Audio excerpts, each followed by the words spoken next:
Hello and welcome everybody. Welcome back to Comedian MTG. My name is Ian. On this week's episode, we are going to be doing a deck tech from a brand new Lost Caverns of Ixalan commander. And we're going to be trying to do this deck tech in less than 10 minutes. So we're going to be trying to go through this deck, punch all the really important points, and crush this new commander as we're trying to break down and talk about how we can make mono red burn a viable cEDH strategy. Before we get into the time portion of this deck tech, I'd like to remind you while you're here on YouTube to hit like and subscribe, as it helps out the channel a ton. Also, while you're here on YouTube, consider going down to the description down below and clicking over to our Patreon, because any support helps out the channel a ton. We also offer cEDH coaching here on the channel, which I will talk about a little bit later in this video. Also, this video specifically is sponsored by Wizards of the Coast, so if you want to check out what they have to offer from Lost Caverns of Ixalan, there's going to be a little link in the description down below that should help you with that. Without any further ado, let's get into the deck tech portion of this video.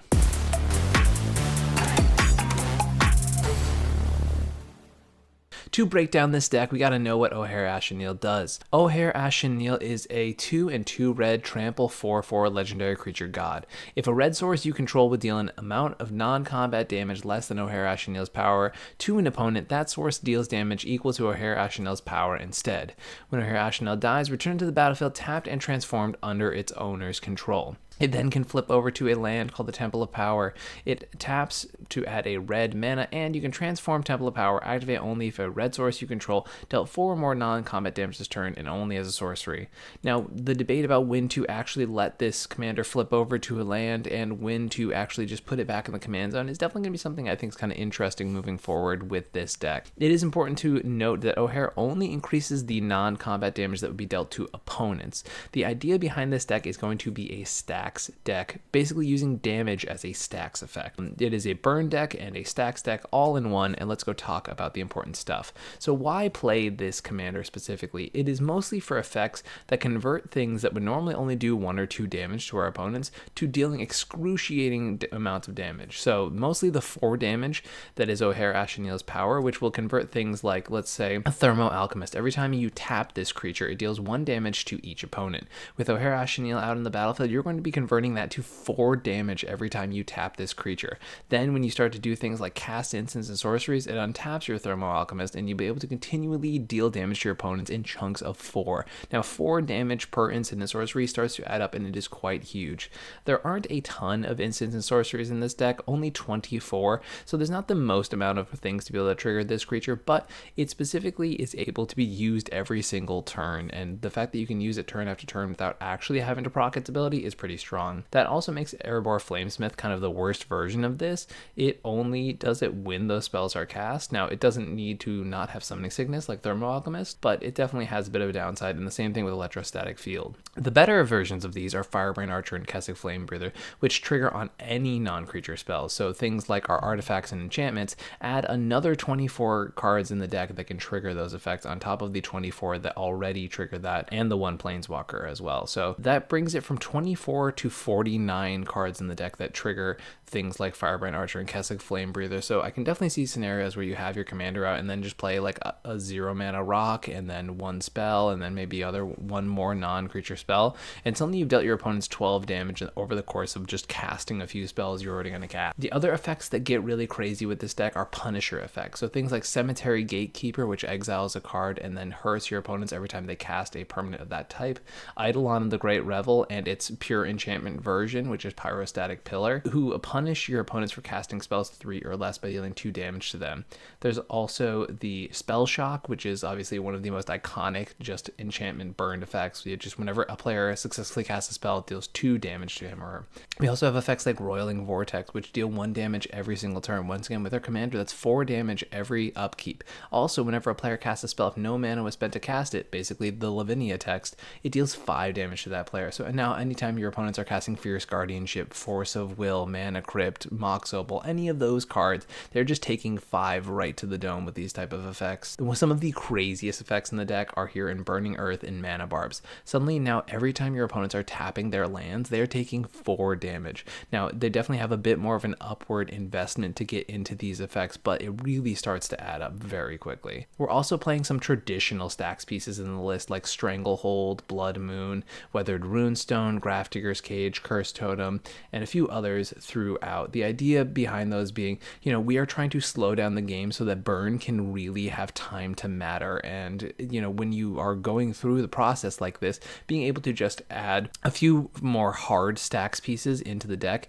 that really slow the opponents down. Through that process, we can really start to give ourselves enough time to be able to actually burn our opponents out. We are also, as a backup plan, playing the Dualcaster Heat Shimmer line to be able to make infinite copies of Dualcaster Mage and swing for lethal damage to our opponents.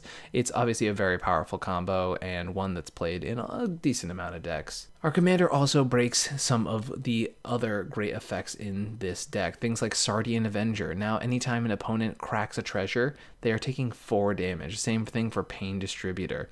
Rampaging Ferocidon says a player takes 1 damage every time a creature comes in. Suddenly, Ojer Axonil is converting that to 4 damage per creature. Now, one non-bow to point out is that if you have Rampaging Ferocidon, you cannot go for your Dualcaster Heat Shimmer combo, or else you will just straight up kill yourself. So don't do that. We have Scythe Claw Raptor from Ixalan in here, which is awesome. It's like the red version of Grand Abolisher. If you kind of squint at it, it looks pretty sick. And the idea that anytime your opponents are casting a spell, they're just taking a 4 to the dome, no matter if your commander's out or not, is pretty sick. I like Flame Jab a lot in this deck. It might seem kind of lame, but it does 1 damage to a creature or player. The idea is that if you start flooding towards the mid to late game, which we do have to play 30 lands for this deck to kind of function efficiently, you can just play Flame Jab and then be like, okay, well, I'm kind of flooding really bad. I got 3 lands and 4 mana. I'm just going to deal 16 damage to somebody. That starts to add up, especially in the situations that we're trying to push for, where we're really trying to slow our opponents down and then make that damage really start to count.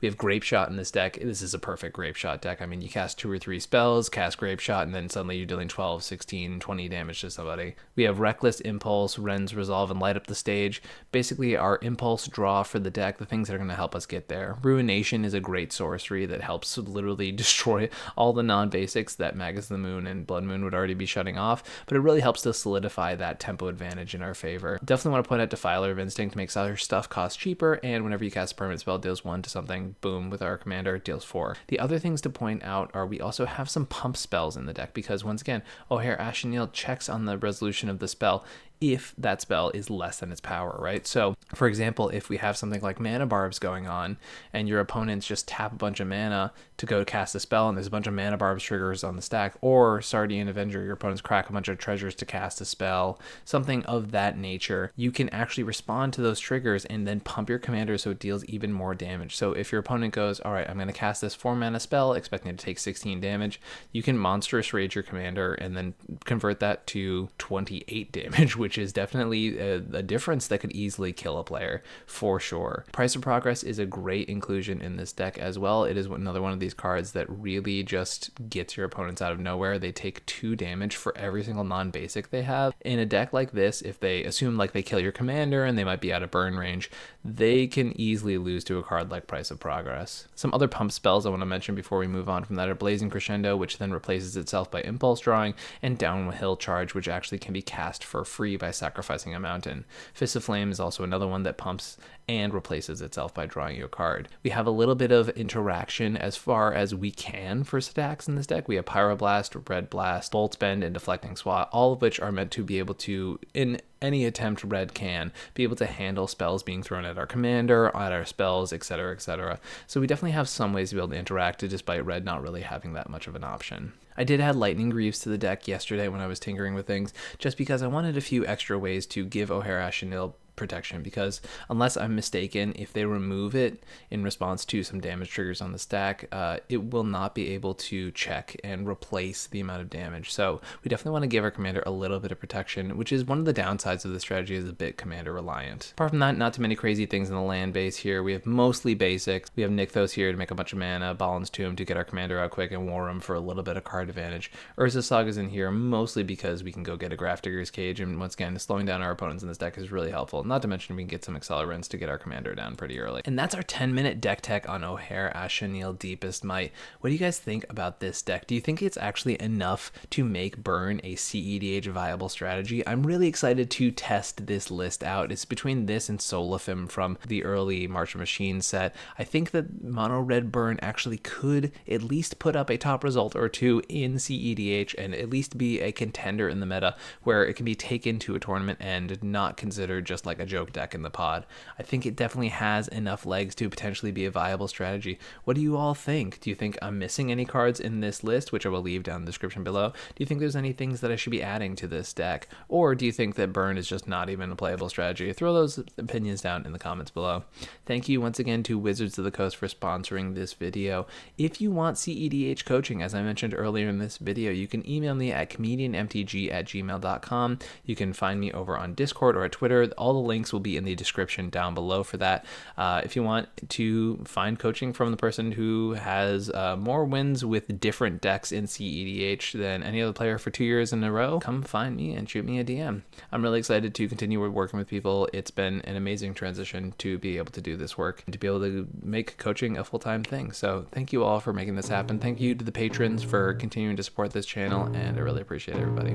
Catch y'all next time. Peace. I can feel the blood creeping up from the heathens. Got will, got fight, got pride, got reason. If they wanna go eat, then you know I'm gonna feed them. If you're coming for me, hope you're ready for a demon. I got eyes in the back of my head, I'm seeing. Take me for granted and you know I'm leaving. I'ma take what's mine with the webs I'm weaving. I could take this crowd from seeing to believing. Got a taste for blood and my tongue keeps bleeding from the words I spit. So sharp, so freezing, so cold. Behold, frostbite they feeling. I could tear you apart or I could go heal them. Don't believe in fate, don't believe in ceilings. I just need a taste and my mind starts peeling. I don't pace myself, I grind on kneeling. Got lust for change, I just love the feeling.